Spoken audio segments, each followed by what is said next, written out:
The lesson is that unless there is a cross in our lives,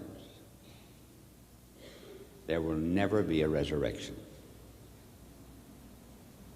The Christian law of life is we have to die in order to live. Now, I do not mean, and he did not mean physically dying. He meant mortification, self-denial, the application of the cross in our lives. So that unless we die to ourselves, we cannot live with him. We do not like the cross in our lives. As a matter of fact, we'd like to escape it. As I told you last night, that's the essence of the demonic, the escape from mortification and cross and the penance. On one occasion, the Greeks came to our Lord. And we do not know what the Greeks asked our Lord. But we can guess it because of the answer of our blessed Lord to the Greeks. I think the Greeks said to our Lord, and this was within 2 weeks of his crucifixion, if you stay here among these people, they're going to kill you. Why don't you leave this land? Come to Athens. We're the country of the wise men. We've only killed one great mind in our history, and that was Socrates, and we regret it ever since that we gave him that poison. So if you stay here, you will die. If you come to Athens, you will live. That they must have said because our Lord could not quote, for example, the prophet to him. He could not quote Isaiah chapter 53 and say, no, it has been prophesied of me that I must undergo Good Friday in order to have Easter. So he appealed to nature because the Greeks could understand that. And he said, unless the seed falling to the ground dies, it remains alone. But if it dies, it comes forth unto life and bears fruit 10, 20, and 100-fold. That was a lesson the Greeks could understand. And this is the lesson of Jonah, the lesson of our blessed Lord, and this is the essence of Christianity. Remember, Christianity is not easy. That's the reason we have the interest in Oriental religions today. Because, well, it gives us the joy of having a religion, but it does not cost us very much. But Christianity costs something. Grace is not cheap. We just cannot walk through life into the kingdom of heaven.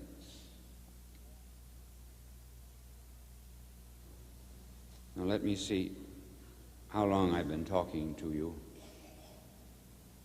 You see, I do not want to talk too long, but look at the interest here. So I'll tell you a story. Come here, you in the middle. Come here to me. The boy in the middle. This young man here. Come here. How old are you? How much?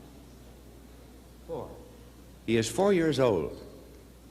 And here was a little boy who was looking up here, very, very interested. Now, so you create the problem of how much more should I talk before, well, you get bored to death. Listen, I'll tell you a funny story about long talkers. So you go back to your place now and listen to it.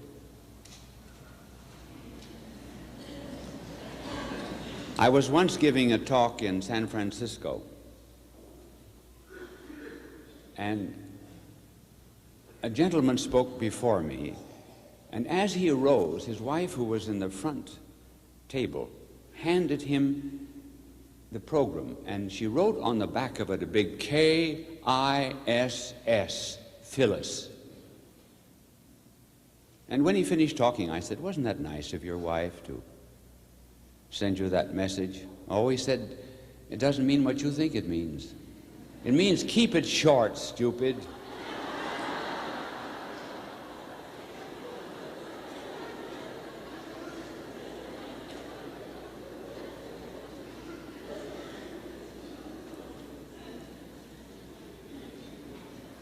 Now, coming back to the lesson of Jonah, our blessed Lord, and the Greeks,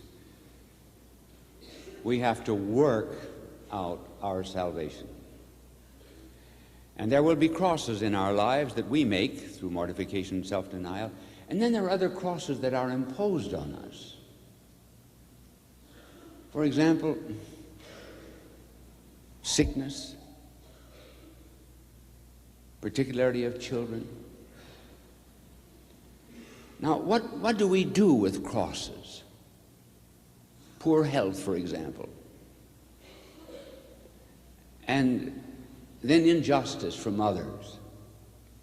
Well, we have to unite it with our Lord on the cross in order to use it to purchase our eternal salvation.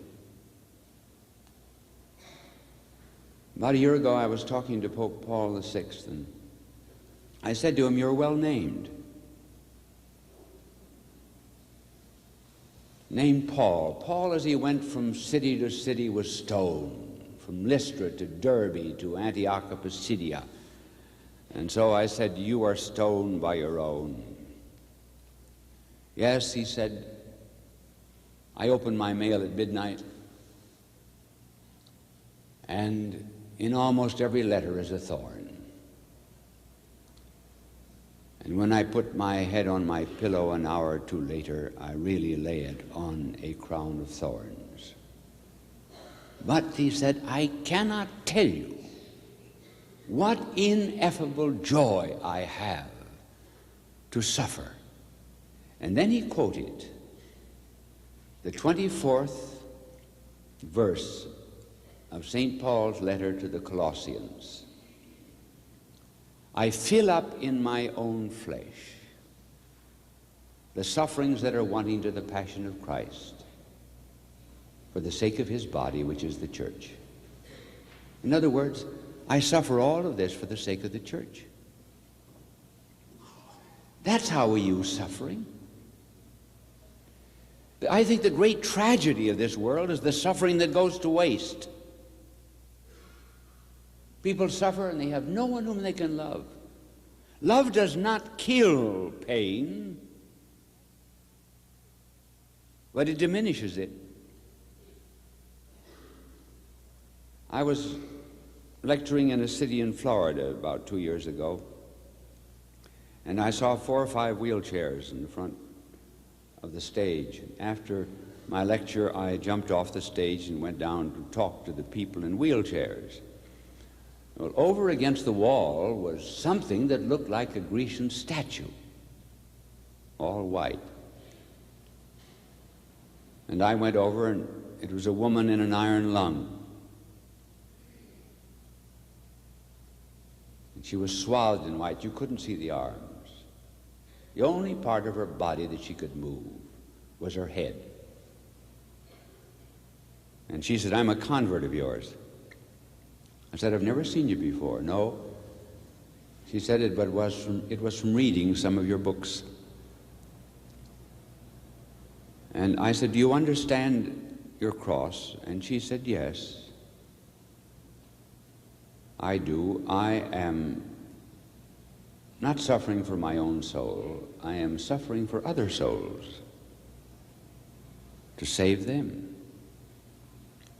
In other words, there was the death in order that there might be the life in others. I have a friend who spent 14 years in a communist prison, and he was tortured during these years because he always preached the gospel of the Lord to the other prisoners. And he would be taken out from amidst the other prisoners as he was talking about the good Lord, and he would be put on a spigot and turned, and then his heels would be beaten with an iron rod as they turned him. And then he said another time, they put me in a cell with starving rats. And I said, what did you think about when you were put in a cell with starving rats? Well, he said, I thought about the words of our Lord on the cross. Eli, Eli, lama sabachthani. Those were the Aramaic words our Lord spoke from the cross. My God, why hast thou forsaken me? Now he said, I'm a Hebrew, born a Jew, so I understand the language well. He said, these words are in the past tense. Past. So our Lord is not saying, why are you abandoning me, but why in the past did you? So he said our Lord was abandoned by the very fact that he was born. He was abandoned by us. Our Lord, therefore, he said, must have been looking to the joy of resurrection. Having joy set before him, he endured the cross. And he said he considered, therefore, his crucifixion as past. Because he knew that he would come to life. So he said, that's the way I regarded the rats. I have trust in the Lord. I'm not going to perish here. I'm in his hands. I'm going to consider the rats as all finished. So he said some of the rats sat down and philosophized. They were too hungry to move about. And others nibbled at the rags on my feet. And after 5 days, they had not touched me, so the communists took me out of the prison. They knew that it was useless to keep me there with the starving rats. Summing it all up, as Christians, we have one law: Good Friday, Easter. Nothing is ever accomplished that is worthwhile without some self-denial and mortification. If you have a cross, bear it. It is his. And you will be glad of it and for it someday. Your salvation is assured.